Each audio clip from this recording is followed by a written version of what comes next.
Nedumparambil finance ഉടമയുടെ സാമ്പത്തിക തട്ടിപ്പാരോപണത്തിൽ ആന്റണിക്കെതിരെ CPM പണം എങ്ങനെയാണ് സ്വീകരിച്ചതെന്നതിലും മടക്കിക്കൊടുത്തതിലും ആന്റണി വ്യക്തത വരുത്തണമെന്ന് സംസ്ഥാന സെക്രട്ടറി MP ഗോവിന്ദൻ ആവശ്യപ്പെട്ടു.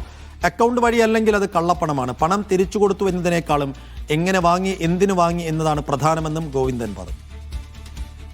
പണം കൊടുത്തിട്ടുണ്ട്, തിരിച്ചു തന്നിട്ടില്ല. 20 ലക്ഷം മാത്രമേ തിരിച്ചു തന്നിട്ടുള്ളൂ. ബാക്കി തിരിച്ചു തരാൻ ബാക്കി അത് എൻ്റെ മകൾ ഉൾപ്പെടെ പോയിട്ട് കേണ് പറഞ്ഞിട്ട് അവസാനം 20 ലക്ഷമാണ് കിട്ടിയത്. അതിൻ്റെ അപ്പുറം കിട്ടിയിട്ടില്ല. 2 കോടിയിൽ 20 ലക്ഷം മാത്രമേ തിരിച്ചു കിട്ടിയിട്ടുള്ളൂ. ബാക്കി കിട്ടിയിട്ടില്ല എന്ന് അദ്ദേഹം പറയുമ്പോൾ ഈ പറയുന്ന 2 കോടി ഉറുപ്പിക യഥാർത്ഥത്തിൽ ഒരു MPക്ക് എന്തിനാണ് 2 കോടി ഉറുപ്പിക ചിലവാക്കാൻ? ഇലക്ഷൻ കമ്മീഷൻ്റെ ഭാഗമായിട്ട് അന്നത്തെ പരിസ്ഥിതിയിൽ 90-95 ലക്ഷം ഉറുപ്പിക ചിലവാക്കാൻ പറ്റുള്ളൂ. ബാക്കി ഈ കോടി എവിടെയാണ് പോയത്?